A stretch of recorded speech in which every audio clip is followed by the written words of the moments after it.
Hvala Isus i Marija, budite nam pozdravljeni. Evo, fra Božo, mi svi znamo molitvu Oče naša koju nas je sam Isus poučio i sad u jednom dijelu kaže i ne uvedi nas u napast. A mi znamo da je Papa Franjo baš naredio da se to izmijeni.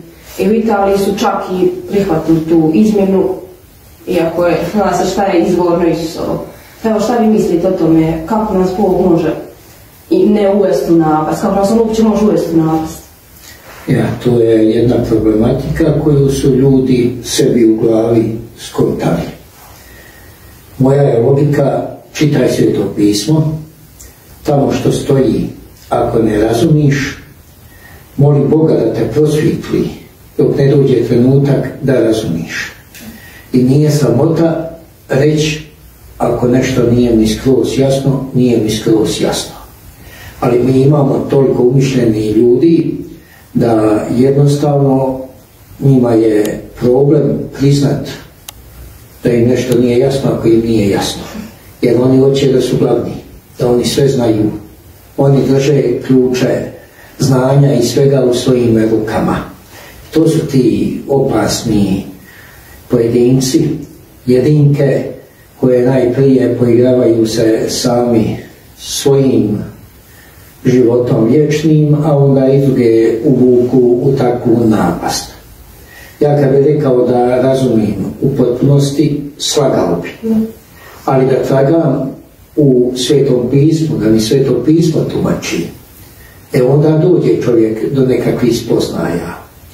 I recimo, kada Isus Petru govori: Petre, molio sam za tebe da ti Gospodin ojača vjeru, jer je Sotona tražio da vas izrešeta ko pšenicu.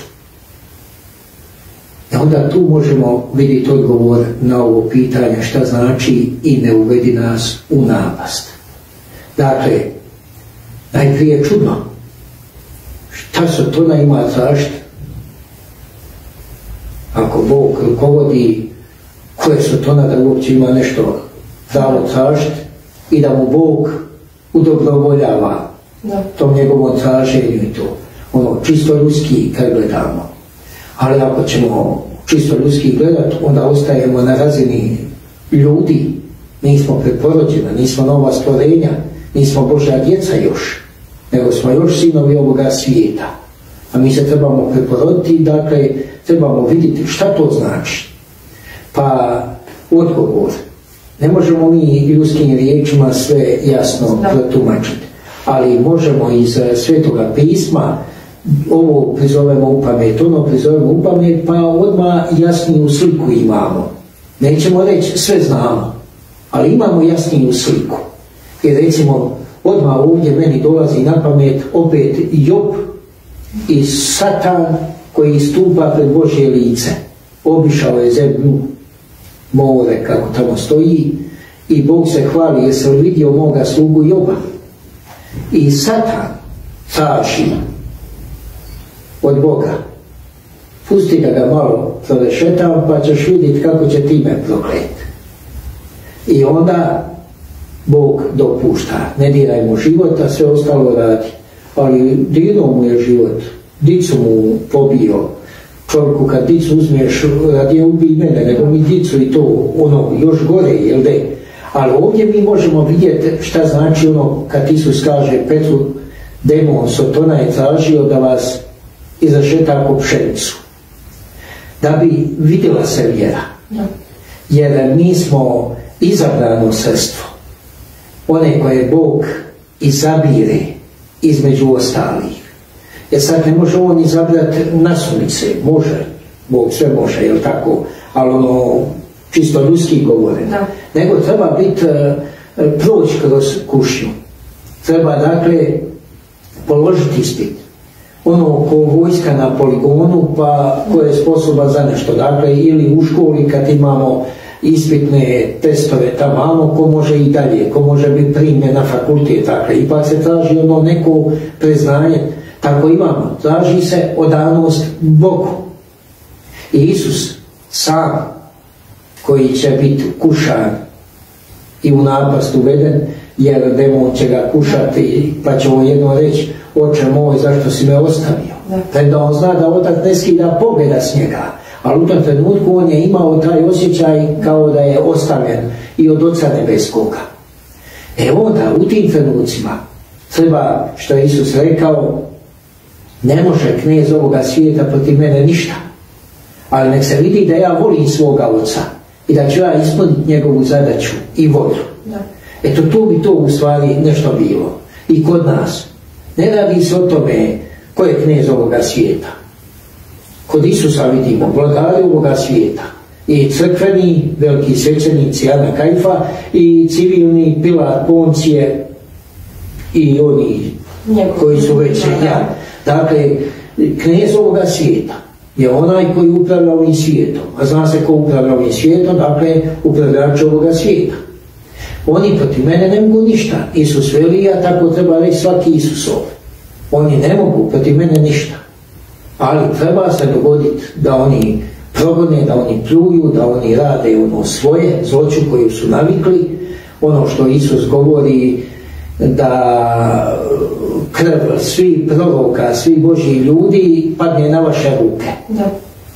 Od Abelove do Zaharije kojeg ste ubili između žrtvenika i svetišta. Tako nešto se događa i vamo. I onda kada mi u tome svjetlu promatramo ove riječi i ne uvedi nas u napast, mi bi u slobodnom nekakvom našem prijevodu mogli reći: Gospodine, kad demon traži da rešeta, ne daj mu, znaš, nemoj pristati na njegovo ko evo Jobu, kad je pristao, de izrešetaj ga, kod Isa, de izrešetaj ga, tako i nama. Eto, u tome pravcu nekako bi moglo se to gledati, to tumačiti, to vidjeti. I sad je najgore, ja ne znam nešto, da ja to priokrenem pa napisati onako kako će meni biti razumljivije i shvatljivije. To je onda opet ideš sebe. A to se kod nas ne smije događati. Dakle, ako meni nešto nije jasno, nije mi jasno, ali ja ću čekat. Možda će doći trenutak kad će meni moj Bog to objasniti. A na koncu zašto ja moram sve iznat? Nisam ja sveznajući Bog, niti ja imam tu čežnju u sebi da budem sveznajući Bog. Zna se ko ima tu čežnju da bude sveznajući Bog, svemoćni Bog. To je onaj koji je se htio izjednačiti s Bogom, Lucifer, jel tako? I onda tako i ljudi. Čim on pokušava da sve zna, sve razumi, sve može, kao malte ne božanstvo nekako daje. Onda tu dolazi do te napasti, da čovjek jednostavno, ajmo mi izokrećati i molitve i sve, da bi nama bilo razumljivo, da bi nama bilo shvatljivo. To mi je na hrabrost to rad. Znaš šta je Isus rekao, Isus ne može biti pogrešna. Malo, ja bih rekao da je tu nedostatak onoga zadnjeg dara Duha Svetoga, straha Božjega. Jer i taj strah Božji ljudi krivo razume. Neko misli trebamo se Boga bojati ko rata, recimo, ko poplave, ko neke nedaće, požara. Ne u tom smislu. Da se povrijedi Boga. Točno to. Da ne bi svom Bogu bol nanio. On je moj otac i ja njega da povrijedim, ja bi crkvu od muke. Tako čovjek gleda to. I onda ako imaš taj strah Božji, onda ćeš ti biti oprezniji u nekim svojim potezima i odlukama. Uvijek ćeš 100 puta propitati, a šta ako ja s ovim mijenjam nešto što Bog ne želi da se promijeni. Pogotovo kad znamo na Isovu, ko doda jotu, to je ono u hebrejskom jeziku, ko naša točka na i, ili oduzme, toliko će mu se dodati muke ili oduzeti od kraljevstva. I onda čovjeka čuje te Isove riječi, čovjeka jezas popadne da ja sad se nešto usudim ja.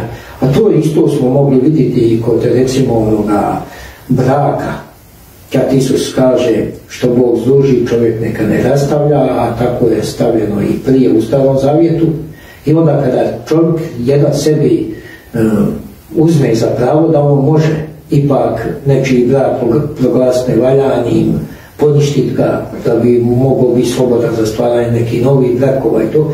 Dakle, to je sve nedostatak ovoga straha Božjega. I čovjek ne boji se Božju riječ izmijeniti u praksi. Ne samo u teoriji, nego još gore i u praksi da je izmijeni. Zamisli dokle ta podlost, pokvarenost i zloća ide. I onda vamo,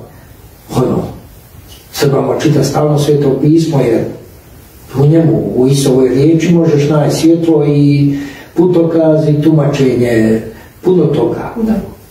Pa Isus kad moli tamo za nas, za svoje apostole, uvijek kaže: Oče, ko što si i mene poslao, tako šaljem ja njih, svijet će ih mrziti, jer su i mene mrzili. I upamtite, on apostol naveli, upamtite to. Nije učenik nad učitelja. Ako su mene mrzili, progonili i vas će. Dakle, Isus nije spreman na sve ono što će slijediti i što će se događati.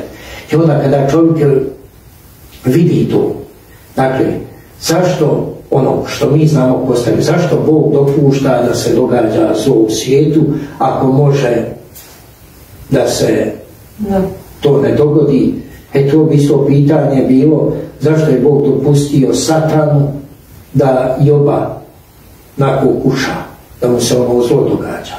Zašto je Bog dopustio Luciferu, Sotoni, knez ovog svijeta, da uradi s Isusom ono što je uradio?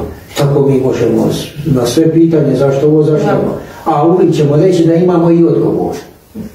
Joba da bude iskušan, da Bože ime ne prokune, nego da ga blagosilje, da se pokaže da je pravo Bože dijete, a Isusu da bi nas otkupio, da bi nas spasio i da bi naša patnja, naša muka imala svoj smisao. Ali mi koji znamo to i koji odgovor taki dajemo, vamo kad dođe životno iskušenje, u tom iskušenju kada čovjeku pomrači i onda počne svašta prebletati i svašta pričati i svašta postavljati. Zašto Bože ti dopuštaš da u zemljotresu stradaju kuće, ljudi, ili takve nekakve gluposti? Zašto Bože dopuštaš da se ratovi vode po... Ne dopušta Bog. Bog samo pusti, ne znam, ja sad kako čovjek... To je ona slobodna volja. Imamo na primjer i Svetog Pavla. On je, recimo, molio, koliko sam ja mogla skući ispraviti, ako griješim, molio Boga za patnje. Zato što je znao da je tada slični Isusu. Evo imamo i tu, na primjer, ja isto tako gledam. Bog mi nešto pošalje, ne mora, znaš da on meni to poslao namjerno da bi ja patila, da naraste moja ljubav prema njemu. Ima izrečaj, kaže, što te ne ubije, to te jača. Dakle, iz tih kušnji čovjek iziđe jači, iziđe vrijedniji. To je ono što Isus rekao, zlato u vatri. Tek zlato kad je u vatri iskušano, onda ima svoju vrijednost. Ovako, bez vatre, bez kaljenja, ne znaš mu pravu vrijednost i tako. Dakle, sve ima svoje. A samo što mi hoćemo sve da znamo, da sve razumimo, da mi budemo sveznajući Bog, svemoćni Bog, ti li bi neki, pa ne bi ja tio, i ti ne bi tila. Ako čovjek razlobi i dođemo do onoga, zašto bi ja ti ono što Lucifer hoće? Ja neću ono što Lucifer hoće, ja hoću ono što moj Isus hoće. Lucifer hoće da se izjednači s Bogom i da ga se časti ko Boga.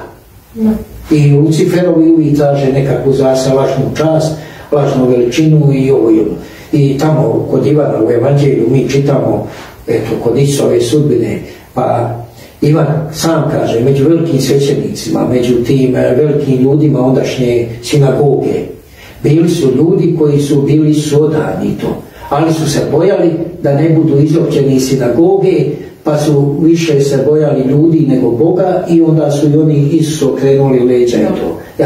I onda ćemo mi opet početi moralizirati, pogotovo i junaci pod navodnicima, a obične kukavice, on će uvijek početi moralizirati kako se treba samo Boga bojati, kako samo treba na Boga paziti, na sebe uopće se ne obazirati, a u praksi sasvim suprotno.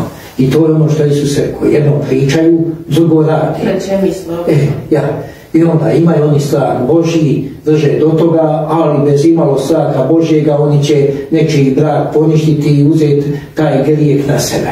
Oni će bez imalo straha Gospodnjega koji kaže ko doda jotu ili oduzme jotu od ovoga što sam ja govorio, toliko će mu se nadodat patnje ili oduzeti od kraljevstva nebeskoj to. I ono bez imalo toga on će sad izmjenjivati i molitvu Oče naša i ne znam, sve će izmjenjivati. Njemu nejasno i on hoće sve izmijeniti da njemu bude jasno. Dakle, čisto ono ljudski nagon, ljudsko poimanje, ljudsko shvaćanje. A vidim da je ova tema, evo mi smo je danas izabrali, da se često i kod drugih pojavljuje i oni je često izabiru i razglabaju i njima malo nejasno. Kaže, ne mere Bog u napast uvest. Ne može, ali ono ko što je Petar trebao biti u toj napasti, trebao biti iskušan. Pa Isus kaže, Petre, Sotona je tražio da vas izrašeta u pšenicu i ja sam molio za tebe. Da. I kada budeš ohrabren, ohrabri svoju braću i tako dalje. Kod Joba isto, satrano, lukavo, prijevarno, ali on Boga u srce bira. Ono, ko sad da dođe neko ocu i kaže, ma tvoj sin više voli mene nego tebe, ti njemu ništa ne značiš. I onda otac, ti će tebe više moje dite voliti nego mene. Tako je bilo ovo s Jobom. Nemo lukavo prilazi Otcu nebeskom i kaže, častite za to što mu daješ, ali nemoj mu davati, neće nikakvi osjećaj ima prema tebi. Da ide u srce oca i onda otac, evo ga. To su te. Sad može neko reći opet, zašto Bog? Trebamo biti iskušani. Treba se vidjeti koliko ko vridi i jednostavno bez toga, što kažu, svi smo anđeli. Jer ako nama ima Bog u centru, nikakva kužnja. Ništa nas neće odvratiti od toga. Naprotiv, izlazit ćemo jači i da se vratimo ono što ste citirala svetoga Pavla. Ima dvoje. Ostati u ovom svijetu, podnositi muku, patnju, što je korisnije, ili umriti pa biti s Gospodinom, što je lipše i draže. Ali jer je korisnije ovo, treba i to odraditi, a bit će vrijeme i za uživanje. To je isto ko, ajmo uzeti proljeće, sjetva i jesen uživanje plodova. Neko bi tio na jesen da ima plodova da uživa, a ovamo nije ništa sadio, ništa. Ne vrša ni tako. Neko bi daj ti meni uraja, a ovo ostalo, nek to drugi rade. Sebičnost, pokvarenost odmah, jel? Neka drugi to rade. Neka drugi pate, a ja ću na račun njihove patnje uživati i zasluge dobivati tako. Eto tako ko prije. Može možda u ovom svijetu, ali u ovom je sigurno ne može. I onda ako ne shvaća ovo, kako će onda shvaćati ovo božansko? I ja mislim da smo mi u duhu evanđelja, u duhu ove stvarnosti evanđelske, koliko toliko sebi to pojasnili šta bi to značilo. Sad što ja nekako tu rečenicu bi htio možda da bude kovi što su mijenjali Oče naš, njima pojmljiva, shvatljiva, da mi mora sve biti shvatljivo i pojmljivo. Ali ja znam o čemu se radi oko prilike, ja ne gledam samo jednu rečenicu pa ima na njoj filozofirati, mudrovati. To mene ne zanima, ja gledam cjelovito evanđelje svoga spasitelja, ja znam cjelovito šta znači oživiti vjeru za svoga Boga, cjelovito. Da će ono biti padova, ovoga, onoga, normalno, što kažu, padni pa ustani, idi dalje, ali manje više svatko zna šta mu je raditi u ovom svijetu, drža se Isusa, drža se njegove riječi, da bi onda ušao i u slavu i kraljevstvo nebesko. Sad, kušnja mora biti, što je Isus rekao, sablazni moraju dolaziti, ali ja u onome po kome sablazni dolazi. Sada, uzet ćemo da ste sablazni jedan od ovih ne uvedi nas u napast, dakle ta sablazan dolazi. Sad, što bi mi volili da ne dođe nikakva kušnja, da u miru možemo Boga slaviti, da nemamo nikakve napetosti, da nemamo oni koji nas uznemiruju, koji nam zagorčavaju život. Jedno su želje, a jedno je ono stvarnost, ali opet sveti Pavao što je rekao, trebamo nadopuniti što nedostaje Isusovim patnjama. I sad mi opet možemo moralizirati i pametovati. Zar Isusovoj patnji može išta nedostaje? Zar nije savršena patnja u potpunosti? Ali trebamo poput svog učitelja i mi biti iskušavani svime i svačim. Dijelima pokazati svoj vid. Lako je pričat, ovo, Ti su najžešći što dobro pričaju, pametuju dobro, a znamo kako završi to njihovo pametovanje. Vidiš kako ja ovo sam malo zabavljao ovako. Ljeti kad je ladno vruće, ljeti je vruće, zimi je ladno, ovako da se hladi. Ja mislim da smo mi to zaokružili oko prilike. Sve Gospodin neka vas blagoslovi i čuva. Mislim da ne griješim u svjetlu Božjem, da i vi vidite da su stvari take. Ako mi nešto nije jasno, ja neću reći moj Bog to nešto pogrešno, pa nije ja. Ne daj Bože tako pomisliti, nego ako mi je nejasno, čekaj dok Bog da jasnoću, a do tada zaštiti onoga što se treba razdržati. Dakle, budi pošten, iskren, za svog Boga spreman i patnju podnijeti, svome Bogu sve davat, i patnja je puno vrednija kad je Bogu daješ kao žrtvu, jer to je žrtva, patnja je žrtva. A ovo kad uživaš i to, ali i svoju radost dati Gospodinu, i svoje veselje, i ono svoje dobro, ali ne zaboravi, više vredi patnja podnesena u životu, nego ne znam koliko utakmica koje voliš igrat, plesova koje voliš odplesat, ili ne znam, glazbe koje voliš slušat, onih koncerata, možeš ti i to Bogu dati, ali daleko je više kad patiš nego li kad se u nekome raspoloženju, deliriju, kako se to kaže, ne znam ja. I da nas ta patnja još više dovede Bogu. Tako je. I neka sve blagoslovi čuva se mogući Bog, Otac, Sin i Duh Sveti. Amen. Slava Svetom Bogu u vjekove. Slava mu.